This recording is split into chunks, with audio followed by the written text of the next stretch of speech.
banks are figuring what Bitcoin is out and starting to panic. I will custody that Bitcoin for you. It's a pretty complicated thing to do. We'll look after that Bitcoin. Don't worry, you don't need to stress about it. And for me, that's one of the biggest threats. So much of what we see in our world is just downstream of the money. As the puzzle pieces came together, the collapses of the people who were shilling crypto, and Bitcoin kept, TikTok next block, it just kept working, it kept doing its thing. Who I was 5 years ago would not recognize who I am today in many ways. People have lost sight of the mission of Bitcoin, and I think in many cases are justifying playing fiat games. It's a simple process. You just need to know the skills because it's new. The yield on Bitcoin is freedom. Just remember that. Welcome back to the show. Today we have Michael Jordan from the Bitcoin Way, Sovereignty Maxi, Bitcoin Maxi. Michael, welcome to the show. How are you doing? Good, man. Thanks for having me on. I appreciate it. I'm looking forward to getting into it.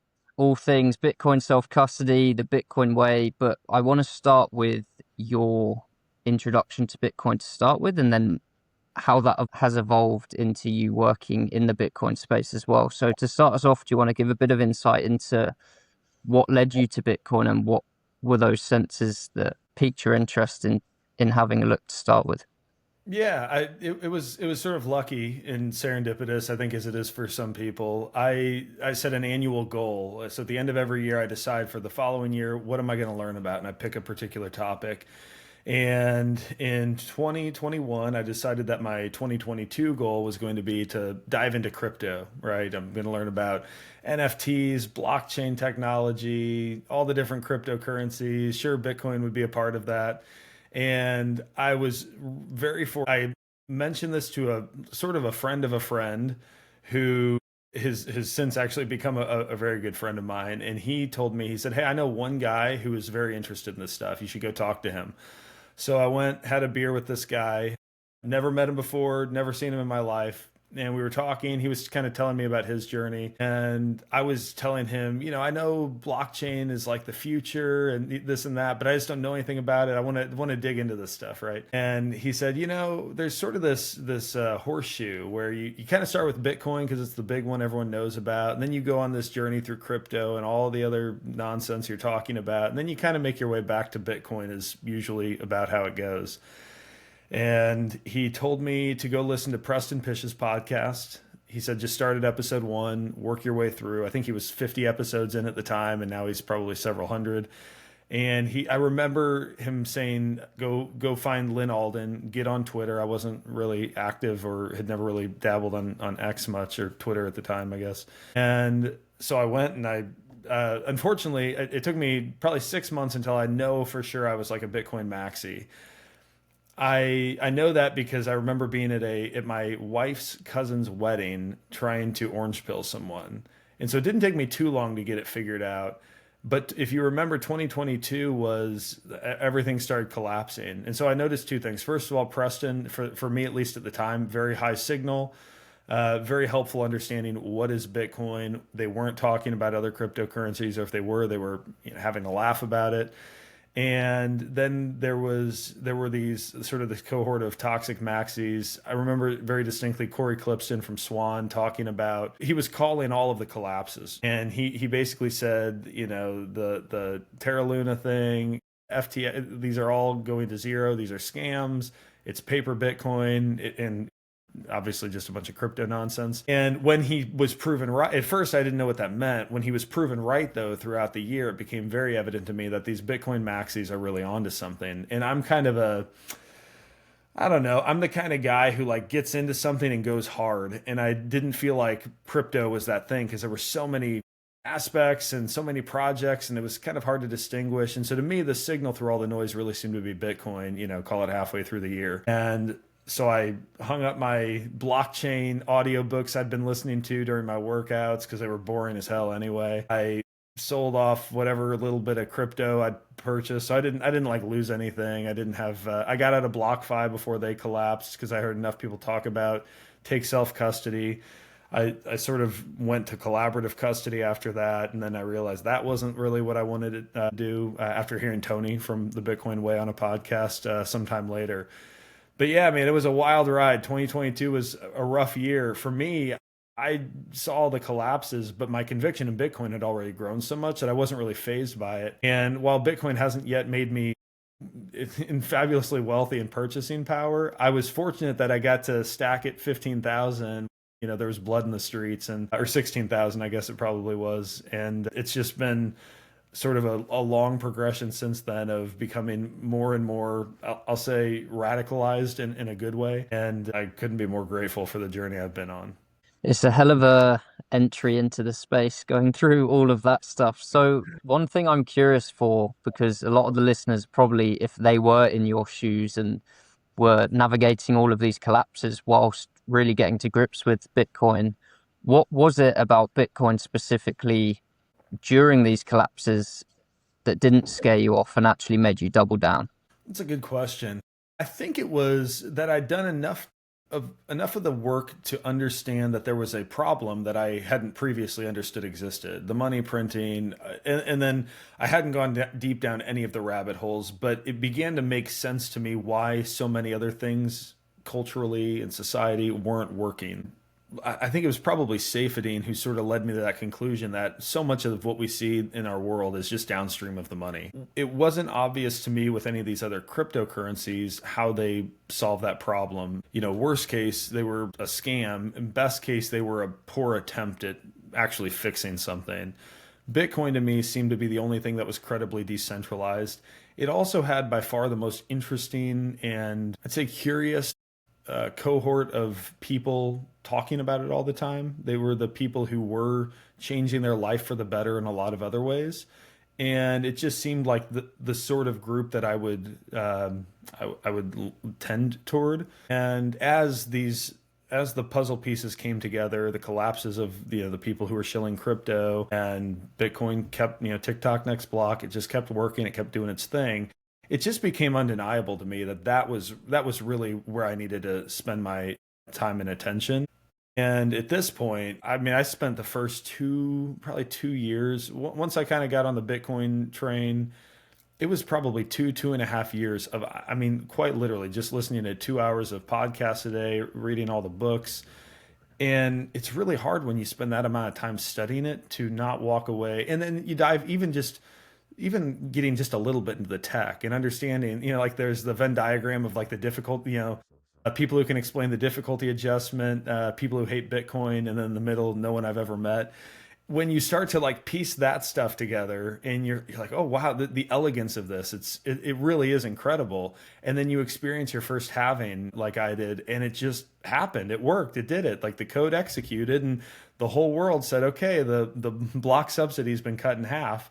Just like that. It's just hard to deny it when you begin to witness it actually happening, if that makes sense. So yeah, I think everything else just kind of went to the wayside because I knew that what was happening in the markets, with price action had nothing to do with Bitcoin. It had to do with speculators and scammers and Wall Street shorts and like whatever it was. I don't even know all the factors at play, but I knew it wasn't because Bitcoin was volatile. I knew it was because the world around Bitcoin was volatile.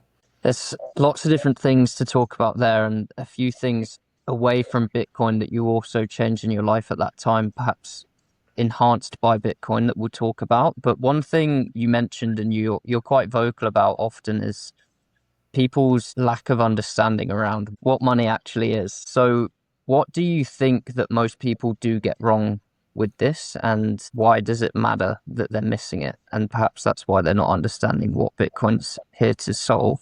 So I think what most people assume is that money requires government involvement. It's an assumption that's just embedded in our culture because that's how it's worked, right? We're the fish in water who don't even realize we're surrounded by water. And until you do some digging to recognize that the free market could come up with a means of determining what best stores value, what the best measuring stick of value is as a unit of account, what is most saleable as a medium of exchange. And and you can do all of that with relatively not only little government involvement, but without so much risk of manipulation. And so I think that's where people really probably struggle is it's more of just a not a confirmation bias. It's just that it's what they've known. You work, you get paid, that's money, and that's just how the world is. And that's how it always was. I think if I were to say if I were to encourage anyone who would be listening to this and maybe isn't bought into that notion, it's like go study history and not just don't just study history, but recognize that there are truly lessons to be learned from history. And what happened so long ago really isn't so different from what's happening today. We have new technology, we have new, power, like new faces and power structures, but ultimately it's kind of the same thing. And so even when people get freaked out by our world's descending into chaos, and you look at just horrible evil like the Epstein files and everything coming out, it's not to write any of that off. I mean, it is horrible, evil stuff. It's I'm not convinced that we live in such a unique time period. The pace at which we learn new information, we share new information, the pace at which empires collapse, I suspect, is going to be greatly increased because of technology, communications, the internet. But the story is old as time, I think.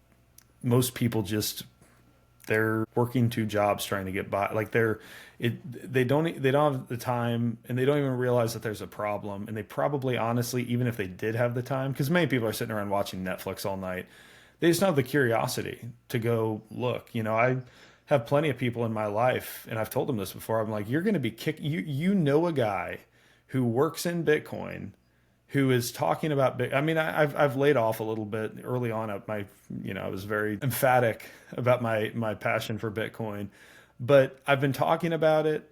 I've been telling you, hey man, you really need to study this. Hey, read this book. Hey, just buy a little bit, like what you're comfortable losing until you understand it and figure it out. And they're just going to be kicking the hell out of themselves 10 years from now, I think. And I think it's just a lack of curiosity. It's a culture of distraction that we have, and it's ultimately comes down to your question, the importance of understanding what money is. And I think most people are going to miss it because they're just living a kind of comfortable, complacent life.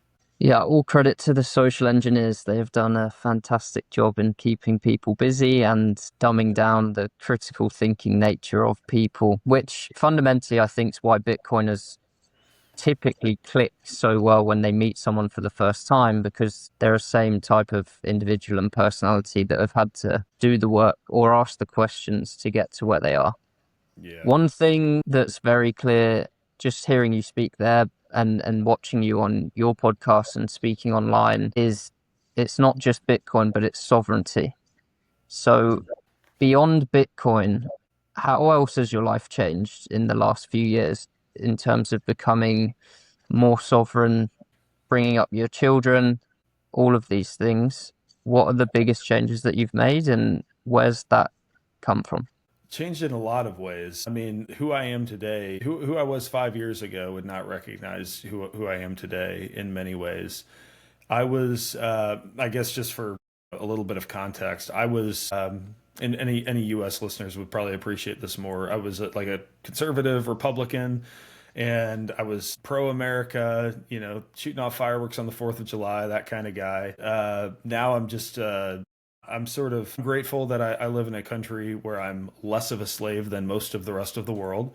I can own firearms, mostly say the things I want to say. I don't take that for granted, and so I don't want to sound like I don't want to sound ungrateful because I'm not.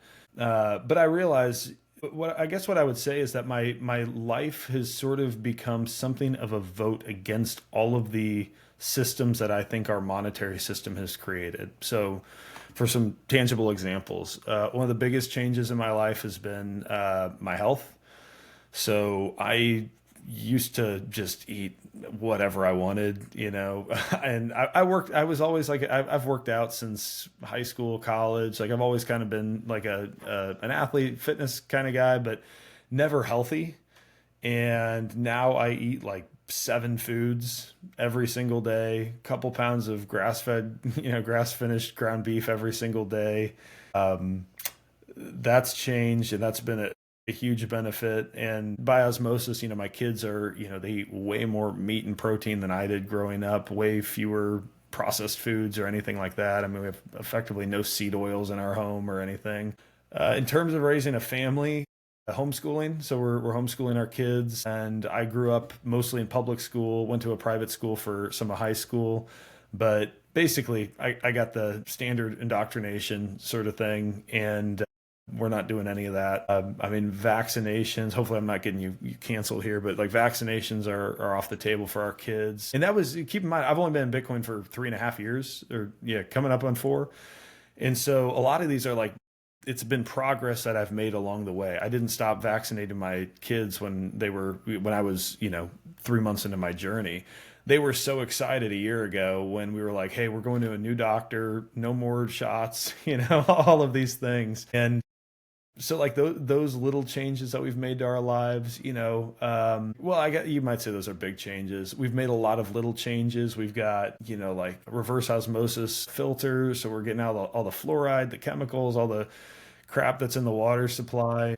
I canceled health insurance, moved to crowd health instead. Basically anything I can do to consciously defund the people who I think are the most evil and problematic in our world is kind of what I do. And then I've been sort of on a journey the last 6 months or so I'm a Christ follower. I have a great church here in town that I go to.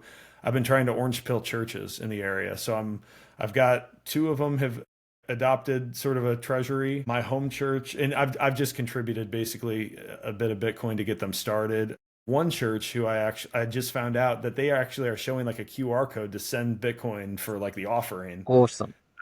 So that's really cool. And I've got a third one on my radar that I'm working on. So like there are a lot of projects to me that I've just sort of picked up and run with that, again, like 5 years ago, I would have never imagined that I'd be sitting down with, leadership at a church or homeschooling our kids or eating the way that I do, any of these things. But it just makes so much sense to me now. It's second nature. It would never occur to me to go buy a pack of cookies and, eat them. And a lot of it's inconvenient, but it's just so much better. Like my life is so much better for it. And then of course, politically, philosophically, you name it, I've gone down new rabbit holes.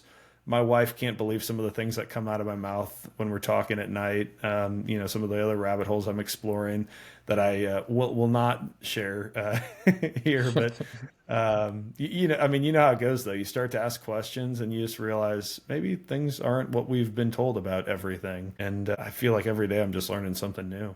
Yeah, and to summarize that, it's in simple terms doing the opposite of what you're told to do in most cases Yeah. leads to the good outcomes that you're looking for. So to wrap this section up, I'm curious on your thoughts. Do you think it's causation that Bitcoin has led you to look at all these different avenues, or being someone that looks at these different avenues, naturally Bitcoin makes sense to them?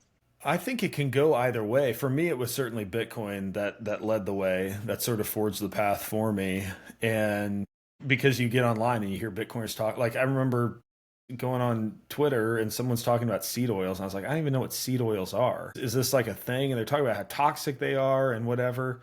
And then I realized, oh shoot, like the ketogenic diet I experimented with was like so much soybean oil and just like horrible for me, even if I was losing weight because I was technically in ketosis or something. So I'd always been like an experimenter, and maybe I would have kind of landed on some of these things eventually, but with Bitcoin, I was fast tracked because I was surrounding myself, at least online, with folks who had already figured this stuff out. They understood that the money played into the incentives of the pharmaceutical companies, big food, military industrial complex, right? So it was very easy for me to sort of follow their lead to some degree and say, oh, maybe these are people who I agree with on lots of important things. Maybe they're onto something here. I've just never looked at it.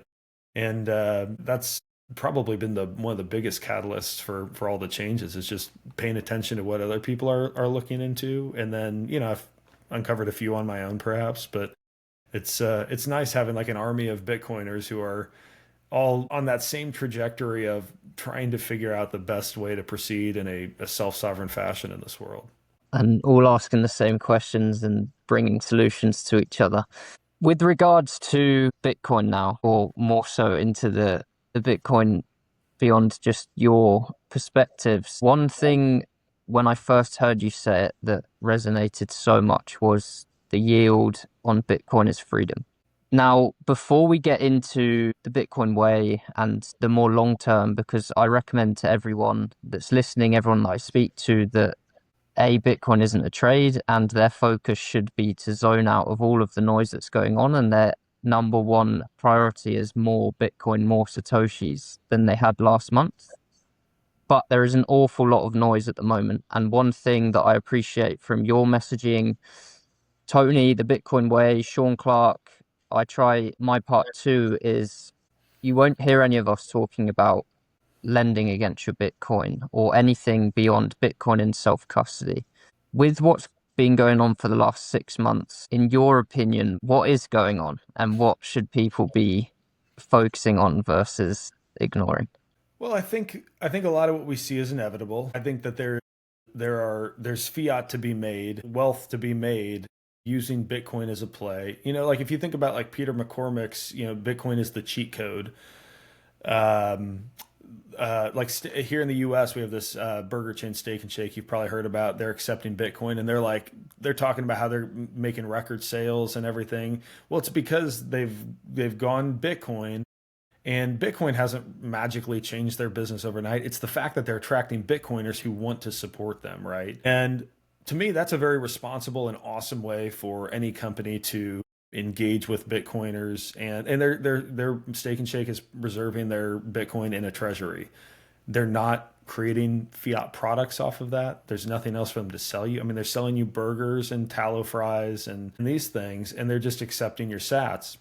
I think what I see going on is people have lost sight of the mission of Bitcoin. And I think in many cases are justifying playing fiat games under the guise of this is how we defeat the legacy system from within.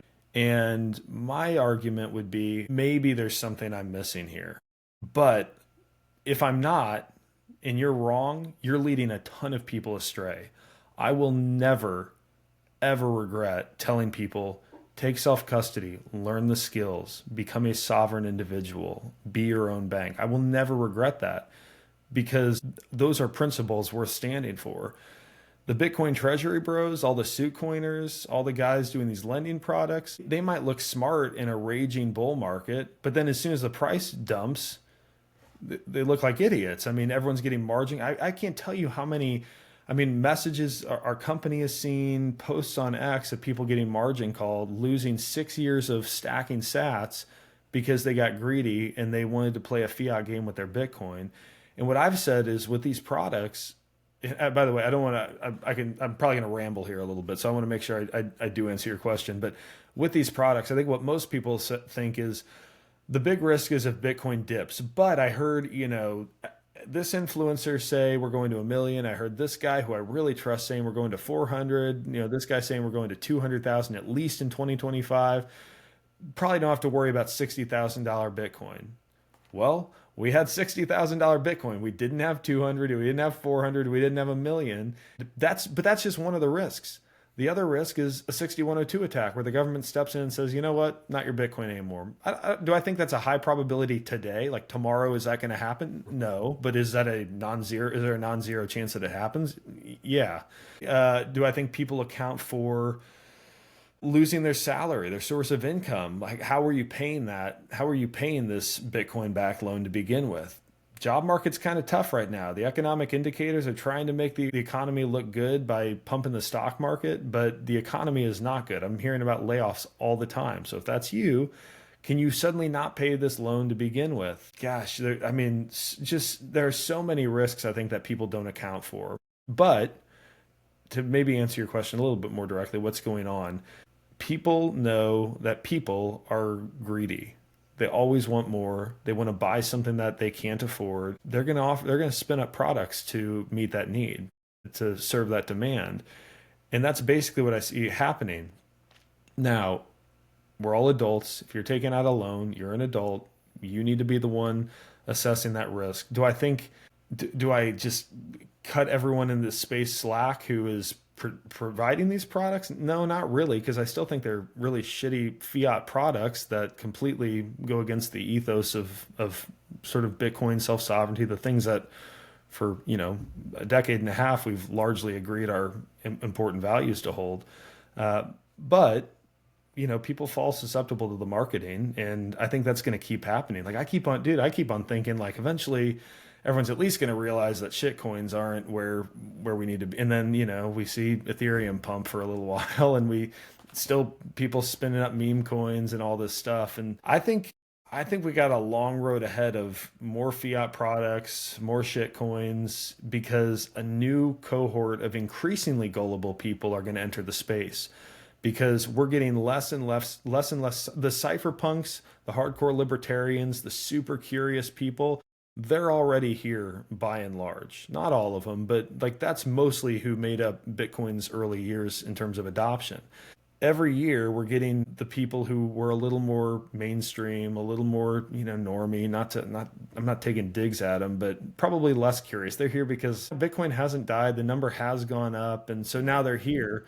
They're not asking all the questions I was asking 3 years ago, and they're sure as hell not asking all the questions someone was asking 15 years ago about, digital gold and replacing the fiat system and self-sovereignty. So I think we're going to see a long run of this. And each time it's probably going to change a little bit. We had the ICO craze before my time. We had all of the, I guess, rehypothecation, whatever we experienced in 2022. Now we've got suit coiners and treasury companies and Bitcoin backed loans. Some of that'll linger and some of it'll go away, and then something new will pop up and everyone will be shilling their fiat products because they're a Bitcoin company and more people will get wrecked. I just anticipate it to go on until it's no longer possible for anyone to deny what Bitcoin is and what its role in the future is going to be.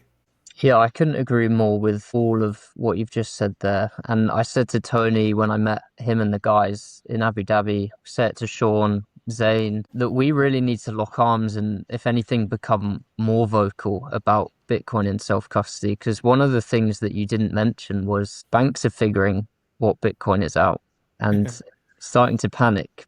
But what banks do have is a lot of fiat power and control of narratives. So one thing that we haven't seen kick off massively yet is, I will custody that Bitcoin for you. It's a pretty complicated thing to do.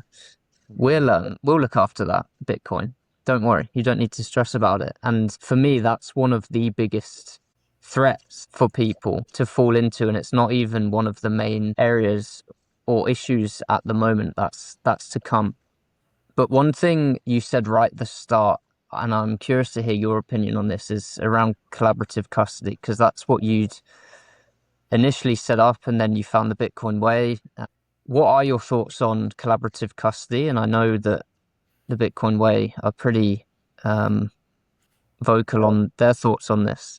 So I'd love to hear your thoughts and the Bitcoin way's thoughts and maybe some reasons for people to consider before they go collaborative custody or before they go self-custody, so they can ask some good questions.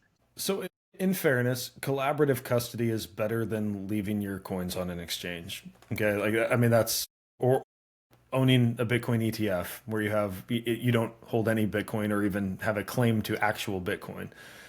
So there's sort of a spectrum of what it means to have Bitcoin.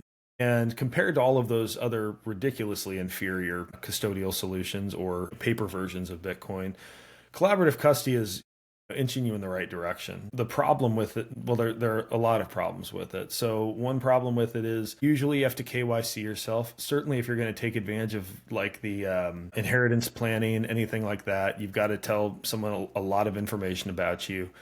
Right then and there, they know how much Bitcoin you have. There's someone on the back end who's going to be able to support you, right? So they know when you send it and how much you have. So you're giving people, that's not being your own bank, just to be clear. Being your own bank means you are the one who holds the keys to your wealth. And anything that compromises on that is not being your own bank by my definition. So you've got a major privacy violation if you were to have some sort of situation where the company shut down, a lot of people think, well, I've got two of the three keys. The actual recovery can be a lot more complicated than that. There can be files that you need to have in addition to your private keys. The actual technical process of going through it, you might not have lost access to your Bitcoin, but you might also have a hell of a time actually getting access to your Bitcoin. And you might end up coming to someone like the Bitcoin Way and being like, hey, can you help me? I need to figure out how to, unwind from this. I mean, and then philosophically, like one of the provider I worked with before I took full self custody was they started supporting some shit coins, and so it was like these aren't the people who I align with anymore. I don't want to work with them. And then when I look at some of the marketing they do and the like the partnerships they have, I'm like just something's amiss. Like they tend toward that kind of suit coiner vibe. It's like everything's like very buttoned up. It feels like Wall Street kind of, and it's like, man, this is not what the. I'm not a cypherpunk man. I wasn't around in the early days. I'm not like a nerdy, shadowy coder or something like that. But I like to think that I espouse those values more, and the collaborative custody space just doesn't feel that for me. And the further down the rabbit hole I go, it's like each day, like I said, I've been more and more radicalized, and now it's almost hard for me to explain why collaborative custody doesn't make sense because it's so self-evident to me. Some people I think just need to go on that journey a little bit farther, dig a little bit deeper, really get comfortable asking uncomfortable questions about who they want to be and what sort of life do they really want to live, and are they really done with the fiat system or kind of, and so for me, collaborative custody is for a whole host of technical reasons, privacy reasons, and then I guess I just bucket some as philosophical reasons. It just doesn't fit the bill. And to close this one up, then, is there a scenario where you're speaking to someone that collaborative custody might be what you recommend for them? And if so, what are those reasons? Or are you pretty strict on just learn the skills? I, I would never personally recommend a collaborative custody just because here's the thing. I've seen we have 80-year-old clients who are running a node and have learned to take self custody. And we have, 20-year-old clients who are running a node and have taken self custody. And we have hardcore tech folks and we have people who it was a miracle we got them on the video call and they could log in and get their microphone working, right? So I've seen it. I've just seen it work too many times to pretend like anyone is really stupid enough. I mean, there are probably fringe cases where you don't have the mental capacity or some sort of a health problem or something like that. Where I would start someone out is find a great Bitcoin only exchange that shows proof of reserves, and then build your conviction quickly so you can get it out of the exchange. Build your conviction such that you recognize why you need to take self custody and you're willing to put in the time to learn. And you can just skip all of the, someone else, keeping an eye on your Bitcoin for you. And what would your message be to those individuals, potentially some that are listening, that have their Bitcoin on an exchange that are too nervous or time strapped to go through the process, whether it's learning it themselves or going through the Bitcoin way or messaging me? What would your message be to those people that just aren't getting it sorted?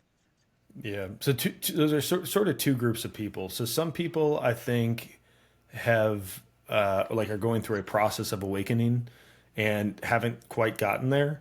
And what I am imploring you, if that's you, you're on an exchange because it's just easy, it's just comfortable. You need to dig deeper. Build your if your conviction is not I need to hold this myself, you don't understand Bitcoin sufficiently. Dig in, do the research, go listen to Tony talk on like any podcast, and he'll kick you into gear pretty quickly. For people who say, hey, I don't have time, first of all, I'd say, okay, do an audit of your time because most people are watching Netflix at night and doom scrolling and pissing away a good portion of their day.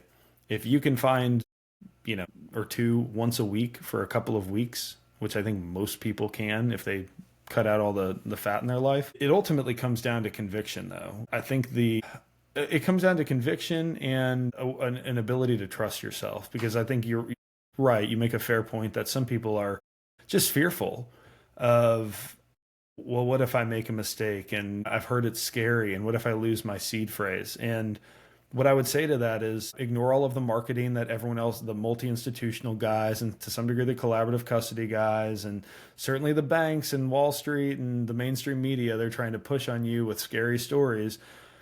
We have trained a lot of people all day long, every single day. We have a team of people training folks to take self custody, and we have never had a single client come to us and say, "Guys, I lost my stack. Like, I'm like, it didn't work." Never once. You can build redundancy into a self custody setup. So, anyone tells you that it's a single point of failure is either ignorant or disingenuous, because you can back up your seed phrase as many freaking times as you want at relatively low cost. There are fantastic ways to secure things like passphrases, and we have an inheritance plan service, so we will literally train your beneficiaries, your spouse, whoever it is, to make sure they're comfortable. You can buy a block of hours with us for your spouse, so if you get hit by a bus, they know how to recover it. Like, there are so many ways that you can bake redundancy and ongoing education into your game plan for self custody, that there's not an excuse I think you could throw the way of the Bitcoin way that we wouldn't have a very easy and practical answer for why it's just an excuse. Yeah, and I love how all of you guys there just stand on it and say it with your chest that anyone can learn these skills. And the thing is, you and I both know that it's a simple process. You just need to know the skills because it's new. The difficulty is in the nuance. You can go watch YouTube videos, and if you're curious, semi-technical, you can go watch YouTube videos and learn to take self-custody. Or there's sort of like some secret sauce. I'm sure you think about this too, but there's some secret sauce to, like, hey, okay, you've got all this really important information that you need to make sure you don't lose. How do you make sure you don't lose it? And there are a lot of people who are like, hey, I use a VPN to secure my computer, like to secure my internet browsing traffic. And come to find it's a proprietary, VPN that they learned about on some YouTube ad or something, and they think that they're protecting their data. And maybe they are, probably not. Okay. And the same is sort of true with the way you go about thinking about protecting your Bitcoin. There's information you need to secure, not in proprietary apps, in open source apps. Not all wallets are created equal. So you could sit there for a month just going in circles trying to figure out what wallet to use. And we've got just a very small handful that we recommend and support. If you bring us, one of a handful of very popular devices, we will not help you. Like, we will tell you to throw it away, return it, do whatever you need to do, and then go buy the right device, because we're not going to screw around and take any chances with our clients messing something up because they used inferior hardware. So those are kind of the tricky things. And the reason I think most people would benefit from hiring someone to educate them is because the process itself, yes, not particularly complex. The nuance, kind of harder to sift through, I think, is maybe a way of saying it. Absolutely. And you end up either paying with time or money anyway. So which Yeah. is more valuable to you? And it's, I always say to people, you're learning a skill that's going to serve you for the long run. It's not just a recurring fee that's going to cost you like some of these collaborative custody models. Yeah. The goal is to empower the individual so that they don't need your help. That's the service that they're receiving. And what an empowering thing to offer that doesn't need ongoing lifetime support. With regards to the Bitcoin way, we've talked a lot about self-custody, Mhm. but you guys offer much more than that. So I know Tony's touched on this a bit, but for those listening that perhaps haven't listened to Tony's, I'd recommend going and listening to Tony's. I'll put it in the description. But what else can people come to you guys for? And what type of individual would you recommend getting in touch with you guys beyond just the Bitcoin self-custody? I think anyone with a high conviction in Bitcoin, obviously for self custody purposes. Beyond that, I think anyone would benefit. If you've got a laptop, if you've got a smartphone, locking that down. I mean, at least taking some general precautionary measures to, you're getting spied on so much more than you realize, is maybe what I would say. And there are some very easy, seamless ways of increasing your privacy online that we can help you get set up. I'm actually going through the process now. I've got my wife set up, and I'm going through the process of helping my parents, my brother, my sister-in-law, my sister all do the same thing. And it's not hard, but like, again, it kind of goes back to the self-custody comment I made.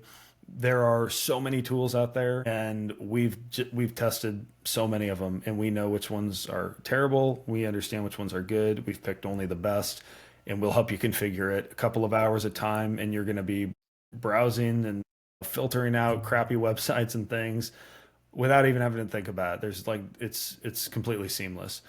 The other thing is a privacy phone service that we offer. I think more and more people are waking up to the fact that the apps are tracking you. They're sharing information with third parties.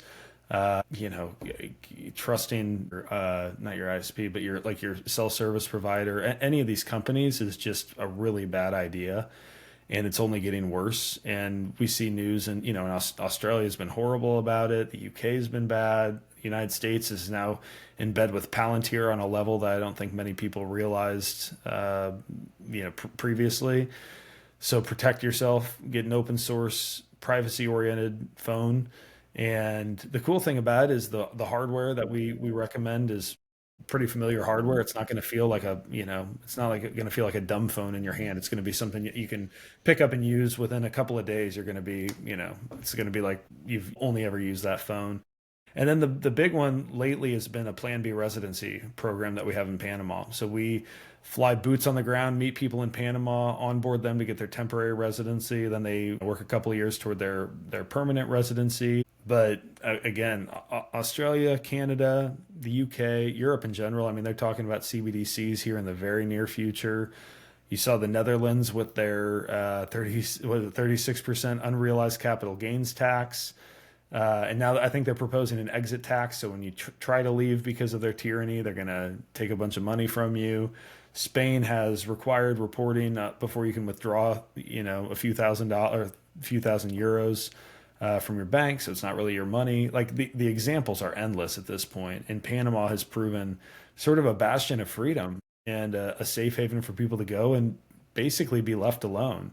And you get the benefits of a tropical climate. You got Panama City, kind of feels a little bit like Miami without so many homeless people. So it's been a really cool experience seeing more and more people who are picking up and, just making a change in their life, or at least having that as a backup.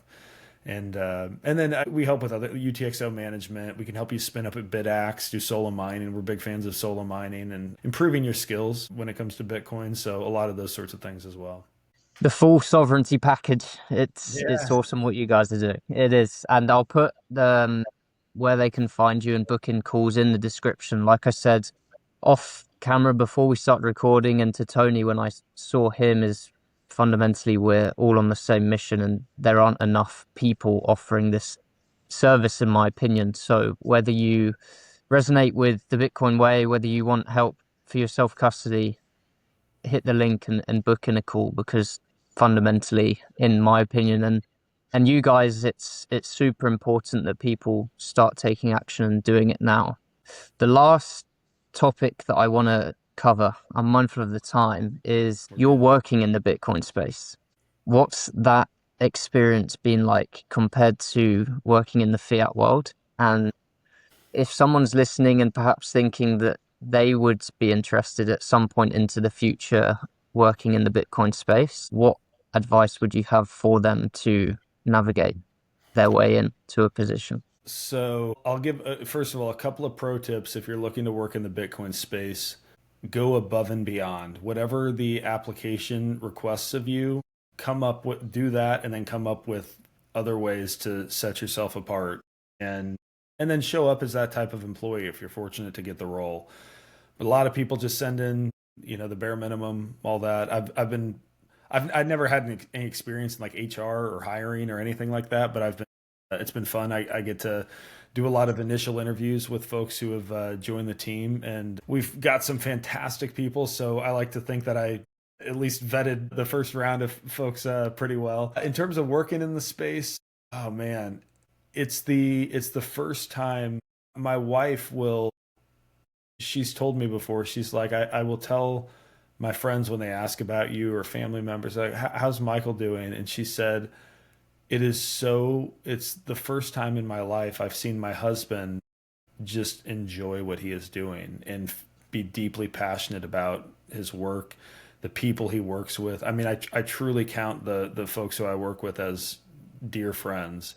And I'm not a guy with a lot of friends. You know, I've got a couple people in my life, and I would put the guys at the Bitcoin way right up there. I think what it is certainly something that, you know, you can appreciate this, that we're deeply interested in. But it's the first job I've had where I spent a lot of time in sales, and I believed in the products I sold, but and I would be disappointed if I didn't sell them because I didn't get a commission check. But I didn't feel like if I sold them, I was changing the world. When people, and by the way, I'm not selling for the Bitcoin way. I'm creating content, and when people, you know, we get our, you know, we get bots, we get haters, like we get all that stuff, just like everyone else does. But when someone reaches out and they're like, "Thank you so much for sending the signal. I shared this, you know, with a friend, and they love it. They're hooked." Those sorts of messages, you realize that there is someone somewhere who I'm never going to meet, whose life is probably going to end up on a trajectory kind of like mine, where they learned a little bit and then it took them down another rabbit hole, and now they're eating healthier and they lost some weight and their kids are homeschooled, and so now children are not sitting for 7 hours under a blue lit room because of like this ripple that I like to believe we've made. I don't know that I've had that impact on anyone to this point. My sense, though, is over the coming decade, if I'm fortunate to continue doing what I'm doing, there will be some of those stories that I get to hear. And, you know, I've been fortunate to get to chat and meet with people privately who've been just very grateful for the work that we do. And I don't think it's any testament to some superpower I have, but just the consistency with which we we share the message of self-sovereignty. We're unwavering. And like I said, I get more radicalized every day. So I speak much more passionately about all of this stuff now than day one working with the Bitcoin way. And it's been an incredible ride. So I hope for anyone listening, you have the opportunity to go work in whatever capacity that you're this passionate about. But if it's Bitcoin, please, we need more people who are excited and sharing the gospel of self-sovereignty with the world. As Lawrence Lepard says, fix the money, fix the world, and that's what you're contributing to, which is super powerful, and from experience it's super fulfilling work. So on that note, where can people listening find you, find the Bitcoin way, and where should they be looking? I'll also chuck it all in the description below as well. Yeah, well, thank you so much for having me, man. It's been a blast. Always fun to chat with another good Bitcoiner, especially someone whose values align with ours. So you can follow me on X. I'm at the other M Jordan. So obviously I'm the other Michael Jordan. You go to thebitcoinway.com, schedule a free 30-minute consult with our team. They can walk you through how we help, what we do, and you can decide if it's right for you. I would encourage people, go. You mentioned Tony a few times. If you want to get a feel for the Bitcoin way, our founder, what we stand for, go check out, just go to YouTube and search BTC Prague 2025 Tony Yazbek. It's Yazbeck. And listen to his speech. It's 20 minutes, and I think it's like the most powerful Bitcoin speech that's ever been given. So forget about Sailor, forget about all these, you know, all the suits. Go listen to someone who lost everything, rebuilt their life on Bitcoin, and has something important to say about it. Awesome. That will all be below for people to go and find. Is there anything you'd like to close us out with? Any messages that I've potentially missed? No, man, the yield on Bitcoin is freedom. Just remember that. The goal is not to earn more fiat dollars. The goal is to build a life of freedom that I think Bitcoin offers a unique ability to pursue. So stay focused, ignore all the talking heads, ignore the suit coiners, ignore the fiat games, the bread and circuses, and just focus on Bitcoin and let it take you wherever that journey takes you. There's the signal to finish. Michael, thanks for jumping on, man. Really appreciate it. And guys, we'll see you on the next one.